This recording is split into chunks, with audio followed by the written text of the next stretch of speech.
Welcome back to the Quantum Action Podcast. My name's Fabrizio Poli. I'm your host. Today is another Mastermind episode where I get together with three friends of mine and we talk about different books that have influenced us.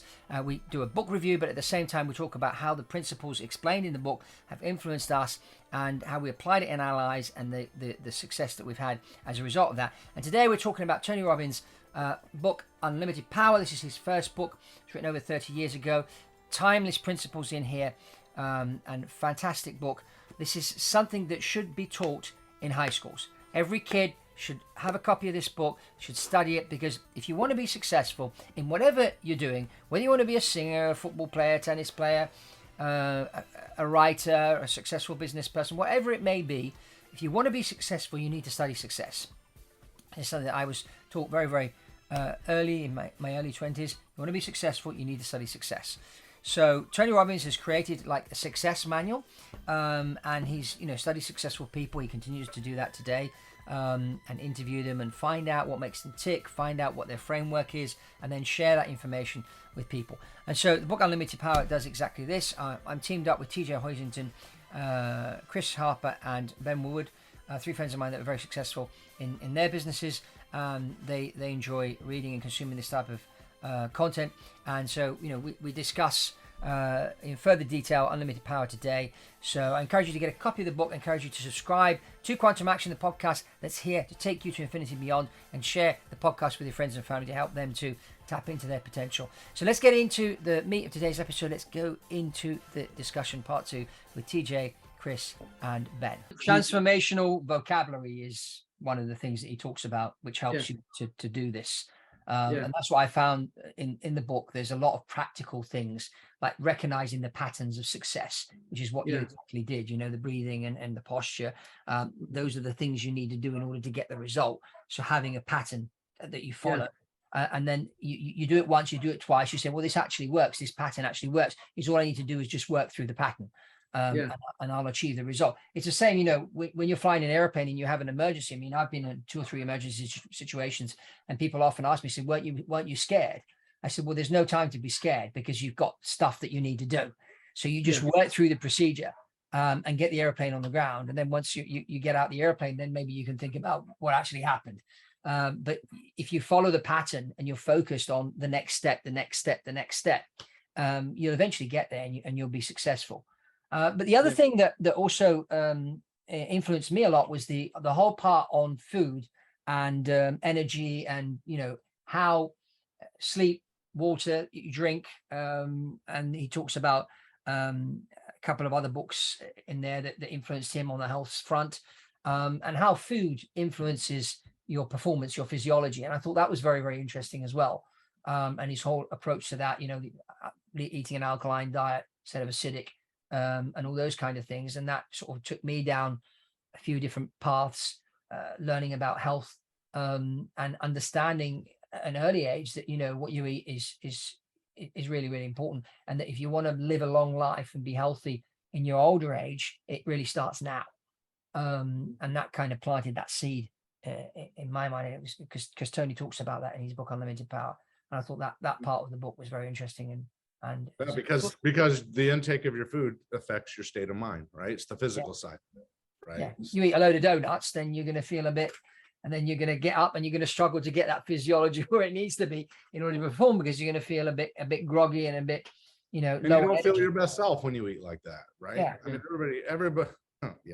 everybody gets it at a experiential level. I think it's about having a little bit of discipline and self-control. I think, think of my own life.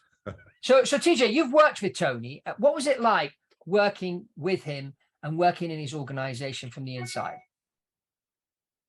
I was really excited. I was at a time when I had built a sales team for another company. We had built it to 50 sales reps, but internally I was like, wait a minute, my passion is to get into the personal development world.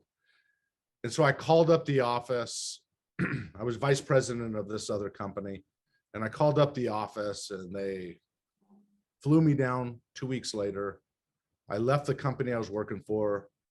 Tony Robbins said, okay, we're going to put you on the road where you can speak to all these companies and promote our different programs that we have around the country. I said, well, hold on. I don't want to leave I'm married and I have a child. I don't want to leave. And he goes, wow, we normally don't do that. We have all the FSRs is what they call them, field sales reps, representatives. Yeah. And basically sales trainers. Yeah. And I said, hey, listen, I said, if you want me to work for your organization, I'm going to have to travel with my wife and my child, right? Because we're in an area for 2 months at a time. And they said, wow, we've never done this before. Yeah. But hey, why don't we give it a shot? And so I spent my time 2 months in Wisconsin, in New York, in Denver, Colorado, just going into companies. And so I didn't see them a lot. But I remember the first time I met him, I was in Chicago at the Hyatt Hotel downtown Chicago. And the vice president of his company brought me downstairs with my wife, Danielle, and to introduce me to Tony. And I remember the vice president introduced me as Tyler Hoisington. Hey, Tony, meet Tyler. And I remember Tony said, he leaned forward. I was looking up at him. He's 6'8". Big guy. He's shaking my hand, huge hands. And he leaned into me and looked at me and said, it's not Tyler, is it? It's TJ. And I tell you what, I was like, no way, this is crazy. And so my heart melted in a sense that he took that interest in me, understood who I was and my name and so forth. And then it was, I'll just get to the end of it by saying several months later, I was in one of the events that he had as an employee. We participated in the events. And one thing Tony Robbins talks about oftentimes in his book, Embedded Commands, but he was on the stage with 5,000 people. I'm sitting there, I'm an employee. I've had a ton of experiences already with the company, traveling and so forth. And then he stands on the stage and he says, talking about living your dream. He says, you all have dreams, you all have something inside that yells out to do something great, kind of a thing. And I remember he turned to the audience and he said, when would now be a good time? I heard that. And he said it again, when would now be a good time? I nudged my wife. I said, honey, I'm going to give my 2-week notice. And 2 weeks later, I left the company, not because I didn't like Tony Robbins, not that I didn't learn a lot working with him, not that I didn't have an amazing chance to practice my speaking skills and so forth in a short period of time, in a year's time. I just knew it was, I had been making excuses out of fear that I couldn't do it on my own. So I was living Tony's reality instead of my own. And then I left, and then the rest is history ever since, right? But they kept me on for another 6 months after that, even though I was running my own company, to fly into these cities and give speeches just because of a decent closing ratio. So anyway, it was good. I love the personal stories. I think getting those types of insights is fantastic because it legitimizes the message that he delivers in his book as authentic and genuine. Yeah.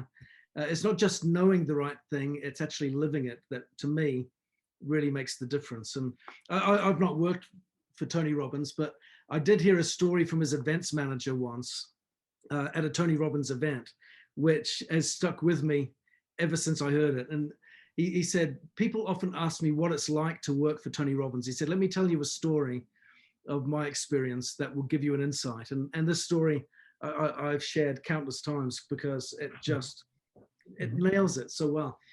He said, you know, a lot of his live events, he does like the firewalk, right? He gets everyone to I've done that. Do the firewalk. Yeah, as a awesome experience. And yes. And he said, so, and this is a big part of the event, and he's got thousands of people that come along, and one of the big reasons for them attending the event is they want to leave the event at the end saying, I've done the firewalk, right? That's a claim to fame there. It's important. And he had this event in Australia a number of years back where there was big, you know, thousands of people in attendance. They're going to do the firewalk and what have you. And he said it's happening on, I think it's like the Saturday or Friday, Saturday. Friday Tony night. Robbins flies in. Yeah, Tony Robbins flies in a couple of days before to get ready for the event, and his events manager meets him at the airport with a big problem. And Tony says to him, "So, how's preparations for the event?" He's like, "We've got a problem." He's like, "What's that?" He says, "Well," he says, "we can't do the firewalk. We're not allowed to do the firewalk."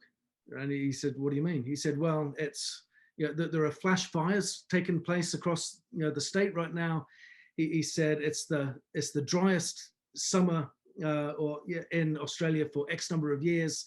The state has issued a statewide ban on any public outdoor fires. You can't even hold a barbecue in your back garden right now, right? That's just how serious it is. It's, and so we haven't been given the approval, to have the firewalk.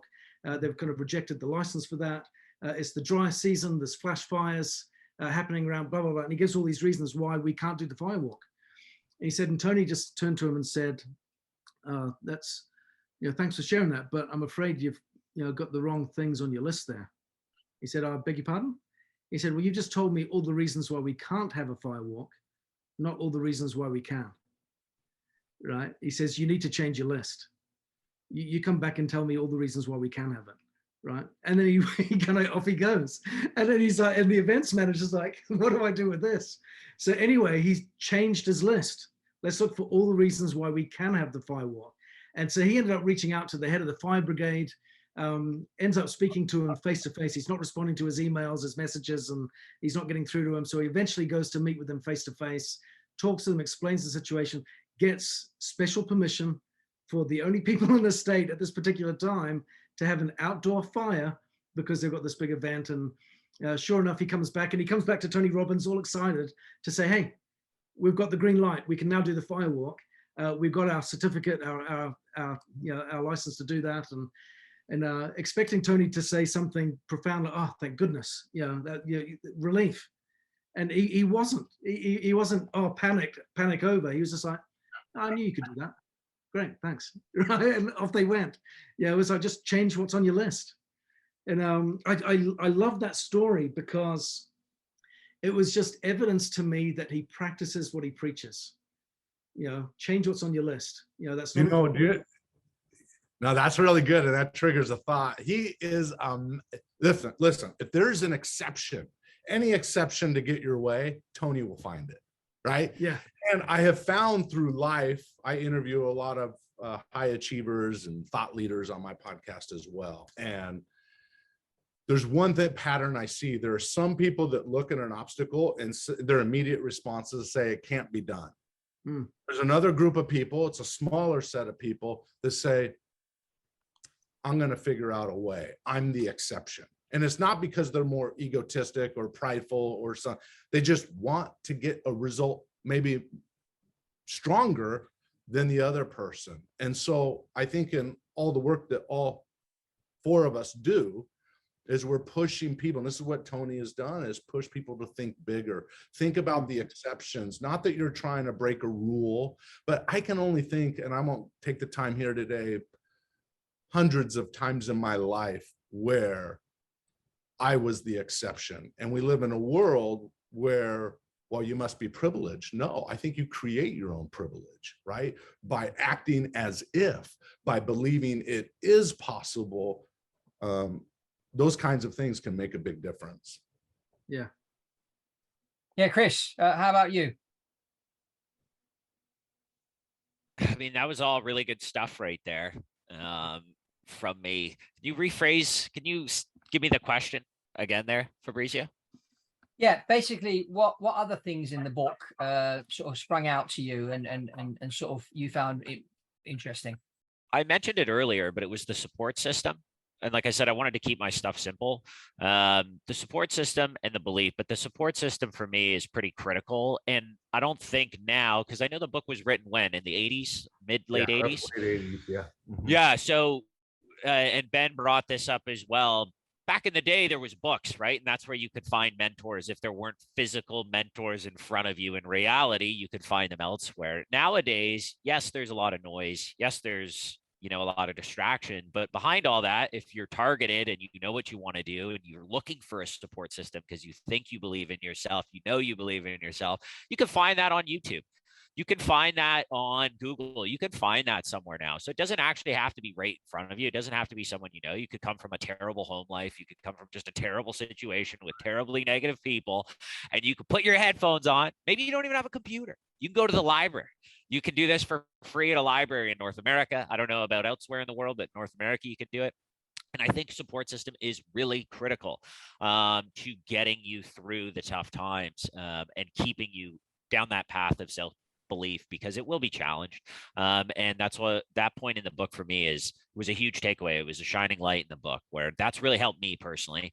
And I'm blessed now to have created a life with people in the real world that really helped me. But I also have third-party mentors who don't even know I exist, where I consume their content online when I'm personally struggling with something, and they always get me out of it. So I think support system is really critical, really critical. If you actually want to win, like. So a thought is, and it kind of connects what Chris was saying and Ben earlier, is on the trajectory of creating beliefs. I remember learning early on, I don't know if it was, I think it was directly from Tony, is you have an idea, which is the lowest level. An idea grows into an opinion as you add evidence, as Ben was talking about. An opinion grows into a belief because now you have more evidence, to the point that Tony would talk about is conviction, where you have so much evidence, you've seen a pattern and you just believe it so strongly, and then you begin acting in alignment with it. And it's kind of the belief trajectory, if you will. Yeah, definitely. And I mean, I guess I could add one more thing, which would be, the food and the physical self. I think that, I embody that. I've got a bench press sitting beside me in my office. I've got, I'll work out here, but I go to the gym. But if it's getting hectic, I'm not making an excuse. I'm rolling off my computer chair. I'm hitting a 45-minute workout here. And I take it super serious. I take the food intake super serious. I take my fitness super serious. Why do I do that? I have an advantage over the people that don't. I wake up, I feel better. I move around, I look better, right? And if I look better, people perceive me differently, right? They give me respect without me even having to say anything. So I'm already starting off on a higher plane, right? So I always embody, I saw that part in the book, the alkaline diet. I won't get into the details on that kind of stuff. I think it's pretty simple. Work out, eat all right. You don't have to get that granular, but give yourself every advantage you can. Like everything that you're in control of, optimize it. I'm in control of my physical fitness and what I eat, so I'm going to optimize it. And that everything I've seen, it's like everything I add on top, everything I keep doing makes me better, right? And if I can do that, I'm always sharper on that. So then if you get around people that aren't in that state of mind, maybe you did, like Fabrizio said earlier on the call, you just ate 12 donuts for lunch. Well, I've been intermittent fasting for 11 hours. I feel great. I'm ready to go. I'm sharp. So I feel like that is also a really key point. Take care of yourself. Take care of yourself. Take care of yourself. It feels good too. It's the biggest misnomer with it is it's like shockingly amazing. Once you get through like month 1 and 2 and 3, and then you're like, wow, how did I not do this before? And then it's a consistency, persistence thing over time. But that to me, that would be the two things: support and the physical fitness and the health of yourself. Yeah, what Tony Robbins has done, and it's interesting, during lockdown, he was, and this is interesting because, obviously he's on the road all the time doing these live events. And then suddenly everybody's shut in their houses. And he asked himself a different question: how can we take the event to people's homes? And he built a big, massive studio. And I went on a couple of those events, and and there's everybody on the screen in their houses jumping up and down and everything, and it's really cool. And one of the events I did was 6 days in a row for like 3 hours every day. And the guy's evolved over the years. His material is getting better and better and better, and you can see how he's almost like created this success university, whether it's health, whether it's business. I mean, his business mastery courses are really, really good. When he brings in all these business people that have done innovative things and whatever, and interviews them. And he's a very good interviewer. He asks really interesting questions and that gets information out of people that maybe other interviewers wouldn't get out of them. And I find that really, really useful. And one of the key things that I've learned from Tony Robbins is, if you want a different result, ask a different question. It's all about the questions. And I think that's really, it's like the story you just said, Ben, instead of all the reasons why you can't have a firewalk. How about this? It's just a whole different question. And that got the guy thinking in a whole different way and brought a whole different result. How many times are we there? I remember the famous scene in the movie Apollo 13, when all the engineers start complaining in the room why they couldn't get the craft back. And he said, look, I want us to focus on bringing these guys back. Anybody that's going to come up with a problem, we want to know solution here. Let's put the solutions up on the board. Let's bring out everything they have on board, put it on the table and see what we can do to build something here to help them and bring them home. And they did. And it's just the focus. And, in a world like we live in today, where we got so many distractions more than ever, and this is just going to get worse as we move forward, being able to focus is so important. And I think, Tony Robbins, with what he's been doing over the last 35 plus 40 years almost, he's been doing what he's been doing. He's just got better and better and better. And yes, when he first started, he took what Jim Rohn had, NLP, and a couple of other things, and he put them together and he came up with his own system. And there he was as 21, 22 years old, making people walk on fire and going on TV and helping people curing their phobia. Buying a castle in Del Mar, California before he had the money, convinced the owner to let him do a short-term lease and end up owning it. I mean, he just believed strongly in possibility, like you can make it happen. Yeah, and then a lot of people criticized him when he ended up divorcing his first wife. He got a lot of criticism over that. But again, he's a human being like everybody else. And he's got his challenges. I mean, he often talks about when he got beaten when he was a kid, and obviously he didn't have an easy childhood. And some people criticize the fact that he uses strong language at some of his events. I don't particularly like that kind of style. I think he could do without it. But I understand why he uses it. But it's just he does it to jolt your nervous system, is what he says. Yeah. I don't particularly think it's necessary, but I agree. Yeah, that's his style, right? Yeah. So, hey, just a quick thought on something Ben said earlier. I think you were talking about evidence, and what precedes the evidence is knowing what you want, right? Because here's what I have found through my short life experience is you can find the evidence either way. Yeah. For anything, positive or negative. But if you know what you want, then you'll find the appropriate evidence to focus on. So I just want to put that out there as a little nugget for people to think about. You got to get clear about what you want. Yeah, but one of the core things with Tony Robbins is all about action. He really does inspire you to get going. And it's not like some of these seminars you can go to and you can sit there and you like, okay, well, now what do I do? Well, Tony's very practical. The fact that he brings in a lot of people who have actually gone out there and done stuff. Like Sarah Blakely from Spanx, he's had her in the Business Mastery, and she tells the whole story of how she started. And he asks the difficult questions. What was it like when it was difficult? How do you turn your mind around in a difficult situation, and all that kind of thing? Because people in the room will identify with those situations. When you start off on something new, you're going to hit a roadblock at some point. What do you do when you hit that roadblock? And if you've got a pattern that you can follow, this is when we get to the roadblock, and this is what you do. This is the pattern to get through the roadblock, and you just work through that pattern. And if you just focus on the next step, there's no time to be afraid. On the airplane, when you have an emergency, you can't sit there and go, "Oh, the engine's on fire." You've got stuff to do, because if you start thinking about the engine on fire, you're dead. So the winger turned desperation. This is what he did based on his upbringing. He turned desperation. His back was against the wall.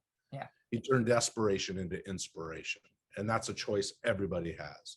Are you going to take the follies and the difficult and the setbacks that are in your life and then become a victim, or are you going to become a victor? It's always a choice. By the way, I'll say about the fire walk, my wife, I mentioned my wife was with me. Yes, a lot of people come away I thought it was awesome. I walked. So when we were done, and Danielle, my wife, did it too. She was 6 months pregnant with my second son at the time, Connor. And she got done, and I don't remember where we were. It was shortly thereafter. She goes, "That was nothing compared to giving childbirth naturally." So I always respect the ladies, the mamas that go through that hard work and so forth. So she was like, I don't need to do that again. I've done it several times since, and it's all good. That's a good example. No, but the firewalk is fascinating. And when you've done it and you look back, you think, "Oh, I did that." It's amazing. Yeah. What it's a belief builder for sure. Yeah.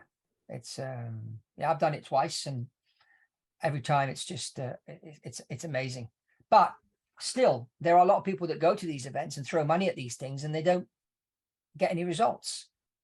Why is that, do you think? I think it comes down to action again. We've kind of, talked about this a lot. It's one thing to know, it's another thing to do. Yeah. Yeah. And results always come from taking action, not from knowing the right stuff. It's from doing the right stuff. And I think persistence as well, because you may try it and not get it right. And you've and that's one thing that Tony Robbins, I think, emphasizes a lot is that persistence and commitment, are more important than skill. Yeah. Because skill can develop over time, but it's your persistence to the cause or to the dream or to the course of action that you're following that will actually trump everything else. So I think that's half the battle sometimes. I've got a friend that owns a software platform that provides like sales funnels for online marketers and so on and so forth. And he said about 90% of people that purchase sales funnels never launch them. Oh, right. And he said, and the reason for that is if they do, they'll put a little bit of money into, because it's not just about having the platform, it's then once you got your sales funnel live and it's functioning, you've got to drive traffic to it. It's not just about having something on the internet. Of course. Driving traffic. And that requires putting money into it. Yeah. So they'll put a little bit of money in month one. They don't get the results because results take time to measure, right? You don't get big results in the first month of promoting a website. And they get nervous about putting money in month two because they didn't see the outcome. And then it just stops. He said, and a lot of people don't get as far as even going live because they're not committed enough to follow through. They are willing to learn, they are willing to play, dabble a little bit, but not to seriously invest themselves in the outcome. And I think that to me is just a good metaphor for a lot of people that are wanting to make change in their lives. We're awake enough to see that there's problems, that there is pain, that is causing me discomfort. I want to do something about it because pain is unpleasant. So I'm willing to learn to do something different. But you know what? In order to get rid of the pain or to turn that into a real opportunity, something that is transformational and makes you better, it's probably going to be more uncomfortable first before it gets better. Yeah, and I think to add to that, Ben, I think sometimes people spend too much time planning. Yeah. You see people with these 100-page business plan, and then and then they start, and then it's a lot better to have a 10-page business plan and then get going, because guess what? There's going to be a lot of things in that 100-page business plan that's wrong.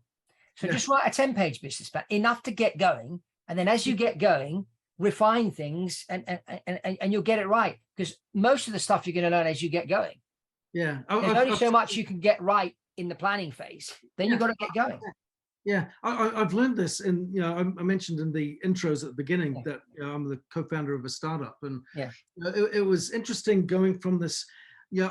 If you look at the business life cycle, you kind of imagine it in different chunks or chapters, where you've got kind of conception, planning, preparation, pre-launch is one chunk, and then you go into launch mode, and then kind of post-launch, kind of growing the business and evolving it out from there.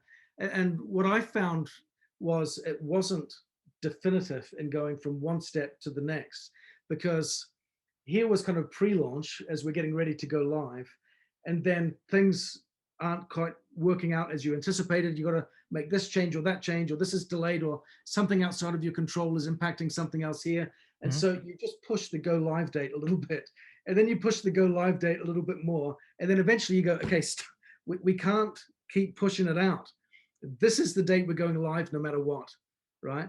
And then as you get closer and closer, the squeeze comes in, and it's like, okay, what must we launch with? What can we launch with, and kind of launch separately? What can we move to post-launch, and what has to be ready to go live with?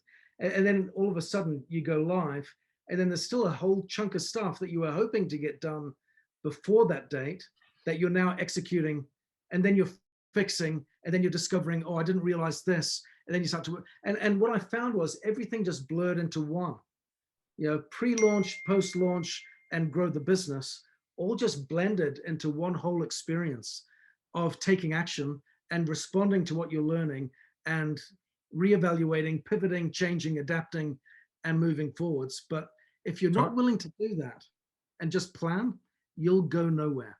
Yeah. Tony Robbins talks about that exact point in the book about the 7 lies of success. It's belief number 7.